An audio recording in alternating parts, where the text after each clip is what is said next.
David Johnson meticulously reviewed his business plan one last time before his meeting with Mr. White. He straightened his tie, hoping this would be the day his family's fortunes changed.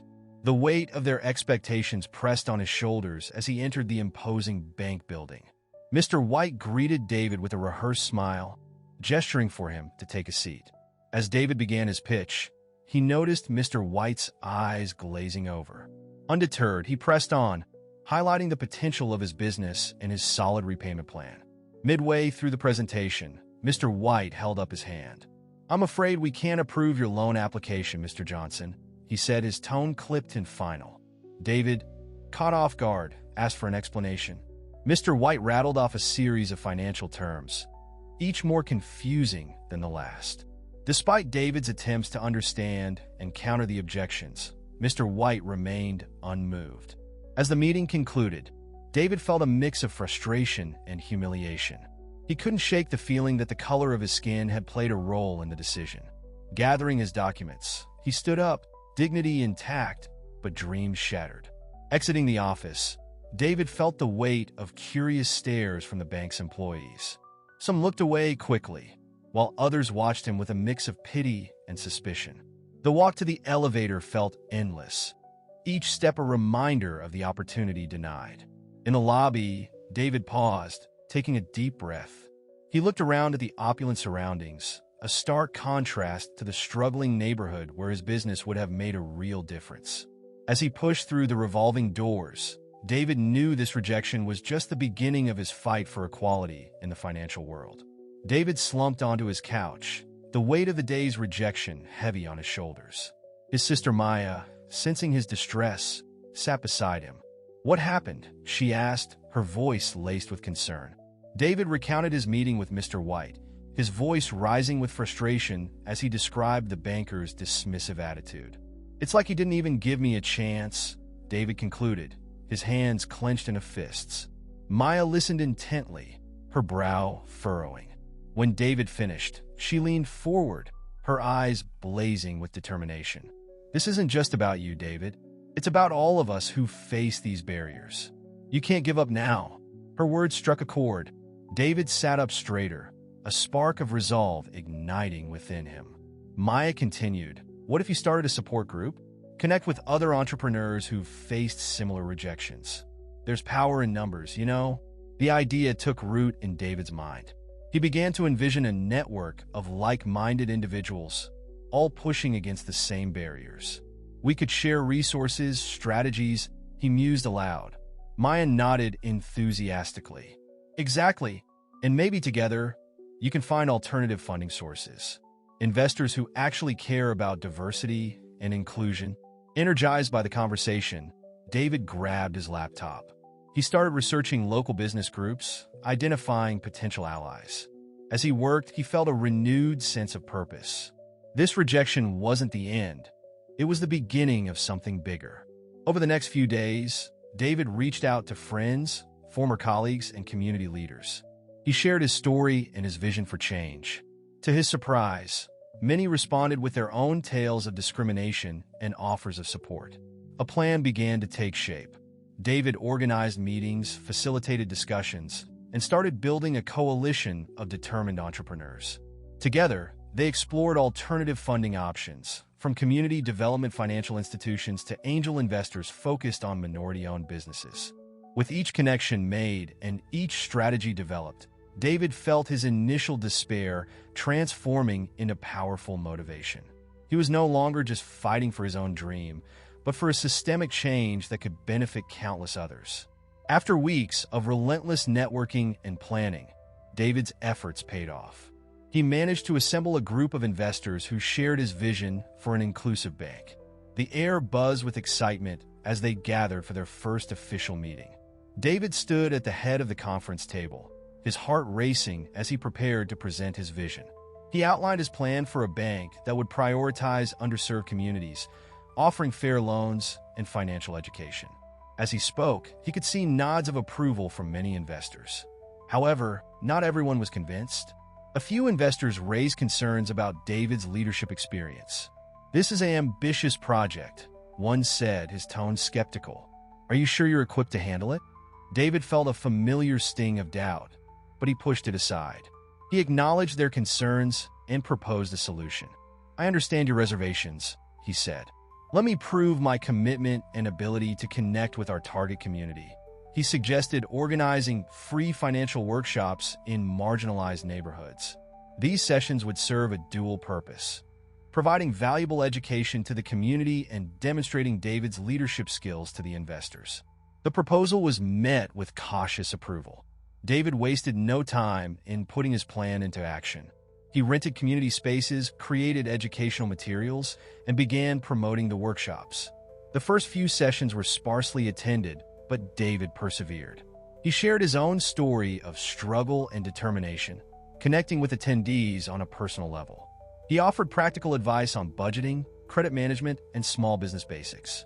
Word spread quickly. Soon, the workshops were drawing crowds.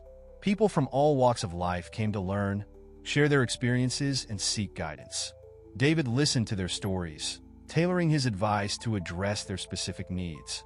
As the workshops gained traction, David invited the skeptical investors to attend. They watched as he expertly navigated complex financial topics, answered questions with patience and clarity, and inspired hope in the attendees.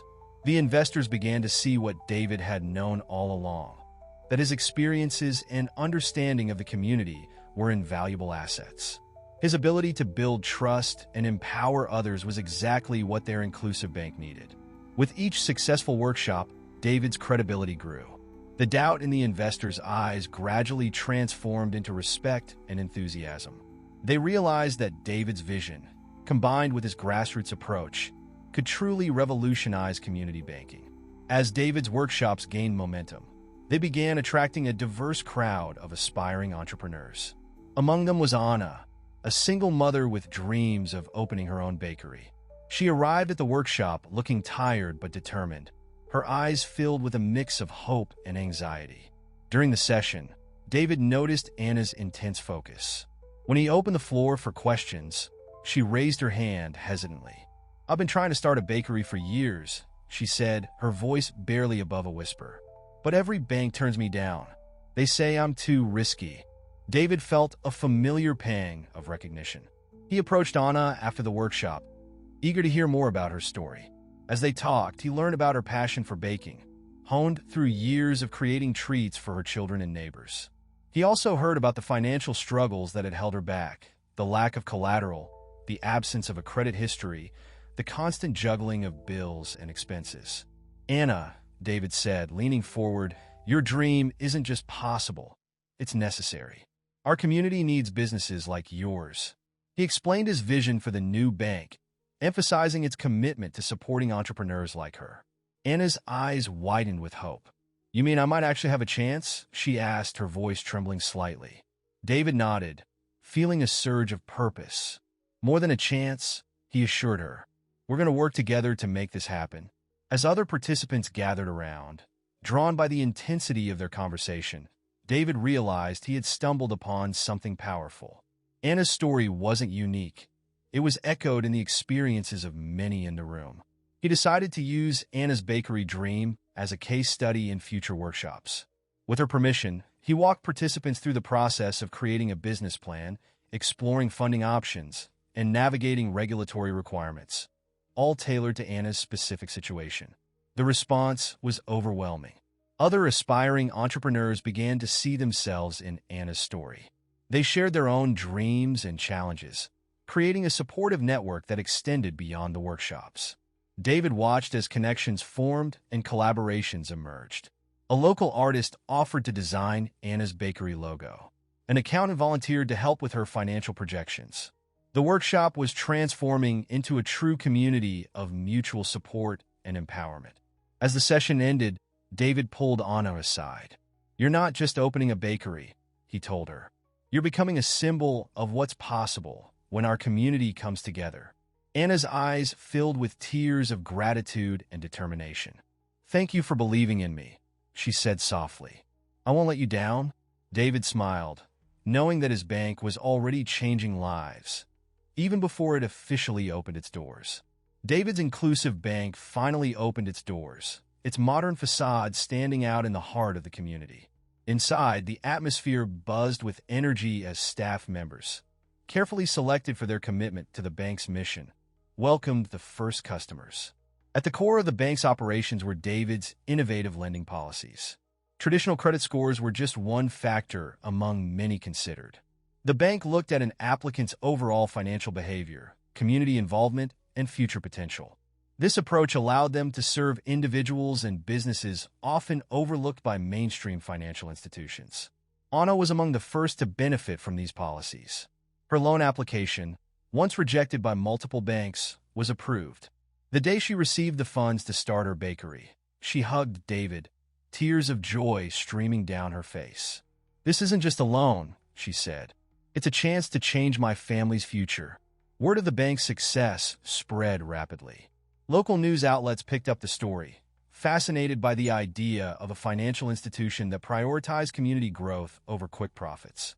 David found himself fielding interview requests, his inbox flooded with messages from curious journalists and industry watchers. As the bank's profile grew, so did the invitations for David to speak at conferences. He initially hesitated, uncomfortable with the spotlight, but Maya convinced him of the importance of sharing their story. "You're not just running a bank," she reminded him. "You're starting a movement." David's first major speaking engagement was at a regional economic forum. As he took the stage, he felt a mix of nervousness and determination.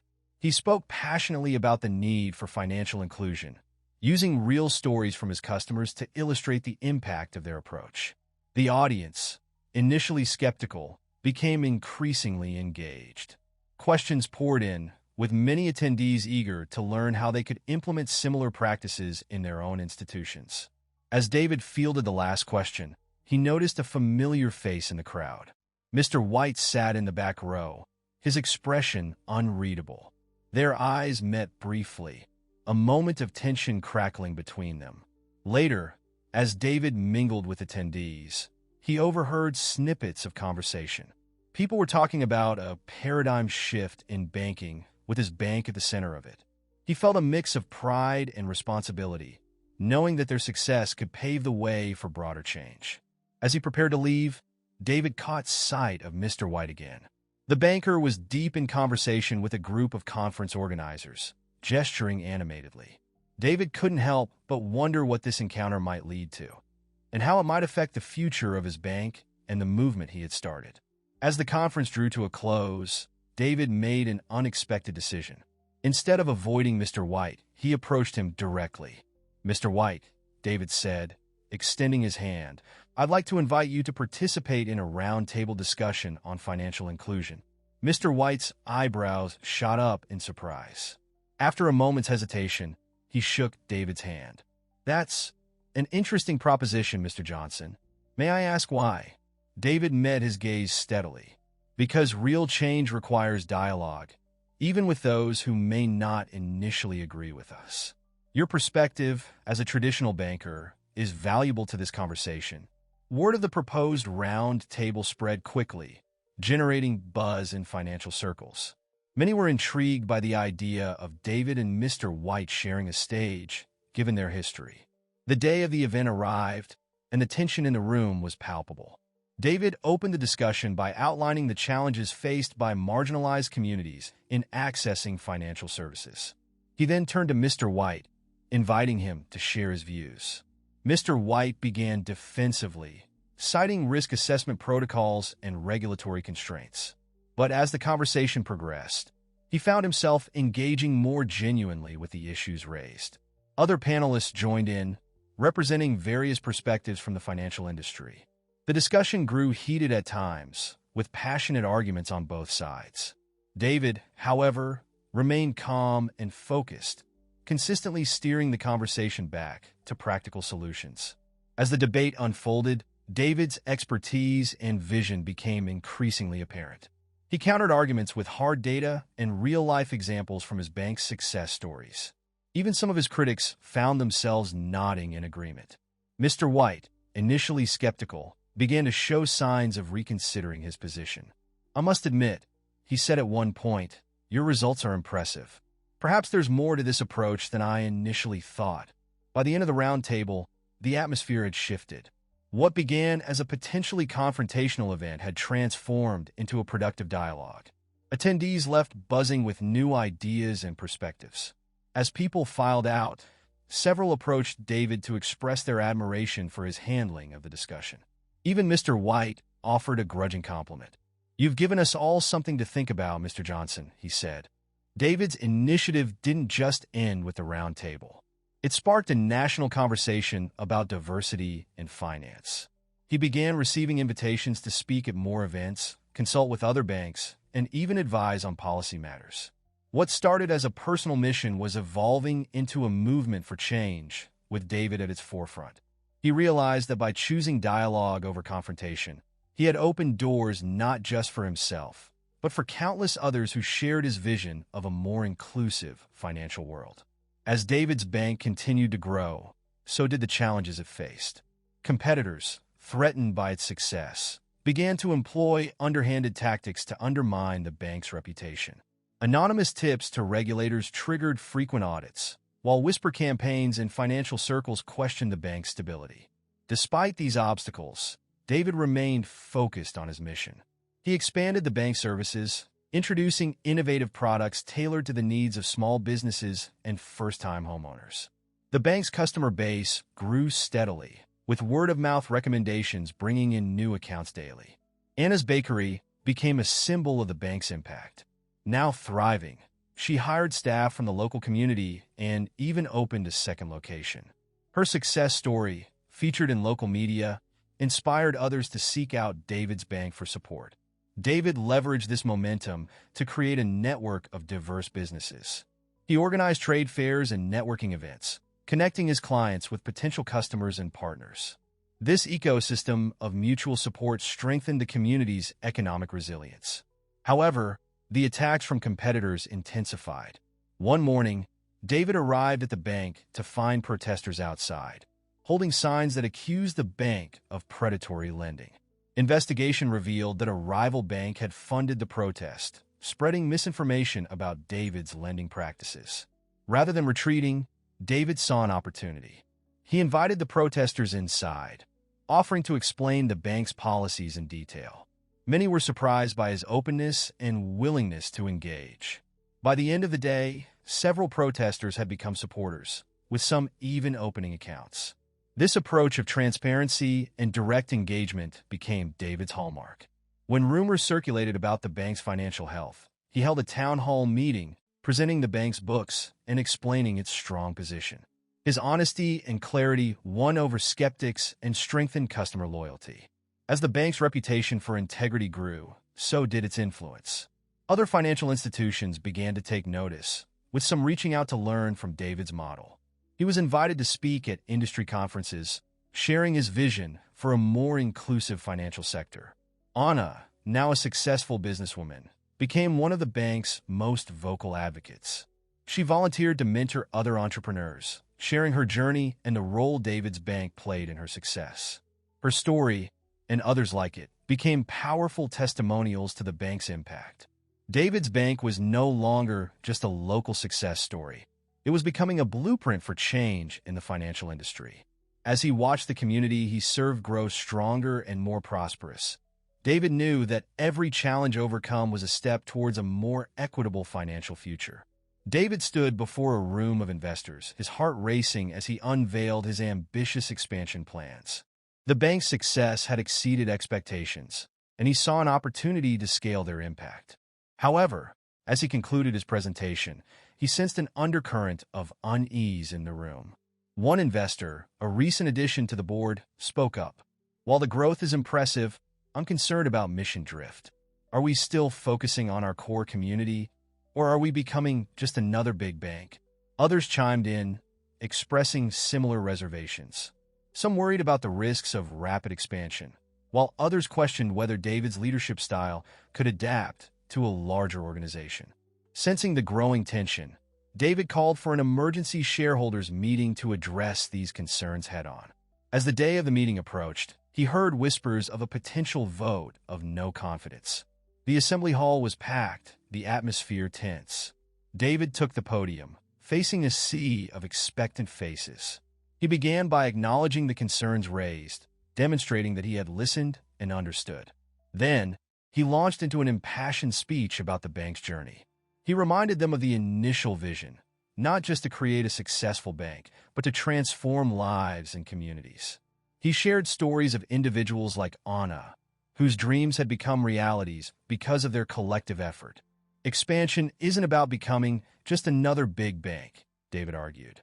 It's about bringing our model of inclusive finance to more communities that desperately need it. We're not diluting our mission. We're amplifying it. He outlined how their expansion plans included safeguards to ensure they remained true to their core values.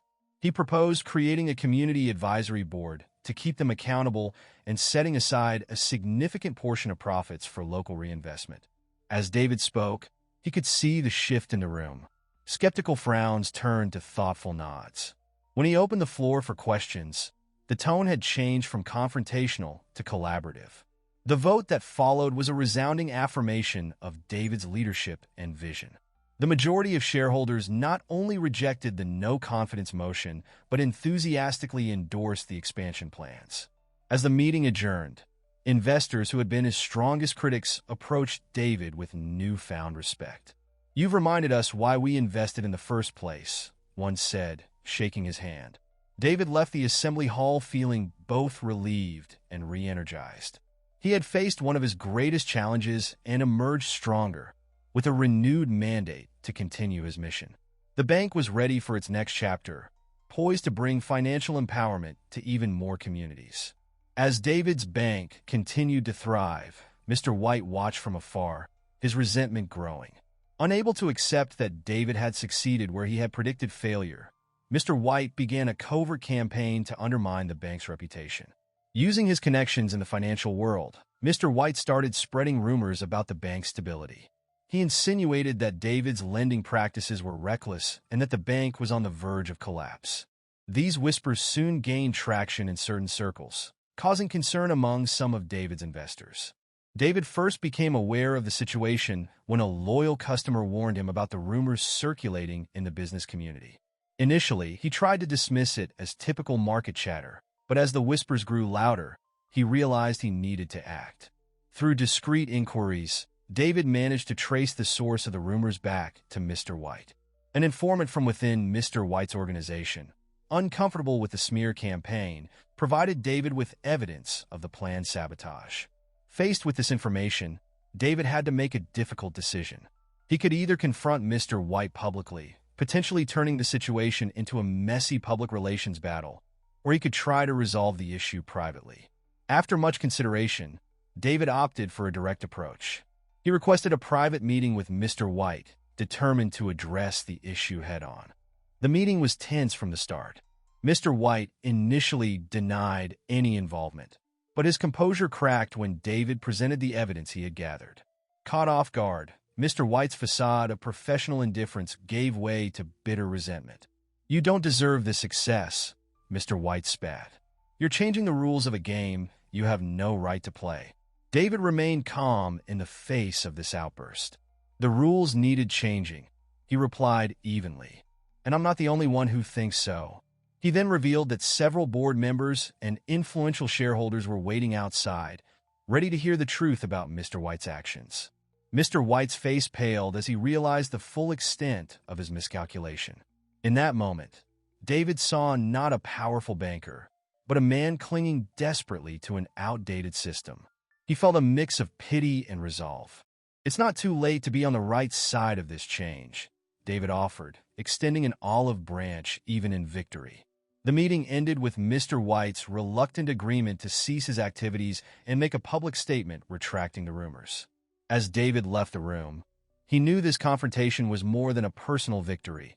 It was a turning point in his mission to transform the banking industry. Cornered and desperate, Mr. White made one last attempt to discredit David. He called a press conference, ostensibly to address the rumors about David's bank. However, as he began to speak, his composure cracked. Instead of retracting his statements as agreed, he launched into a tirade against David and his irresponsible banking practices. But Mr. White's plan backfired spectacularly.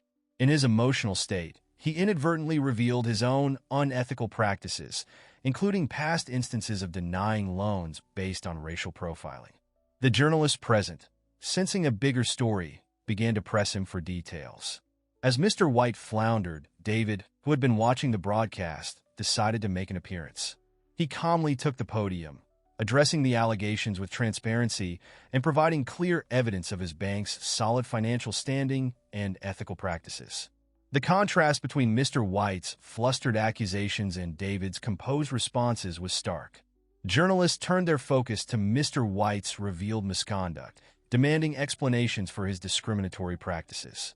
In the following days, an investigation was launched into Mr. White's bank. The probe uncovered a pattern of discriminatory lending that extended beyond Mr. White himself, implicating several high-ranking officials. Mr. White was swiftly removed from his position, his reputation in tatters. The bank he had once led now faced a crisis of public trust and potential legal repercussions.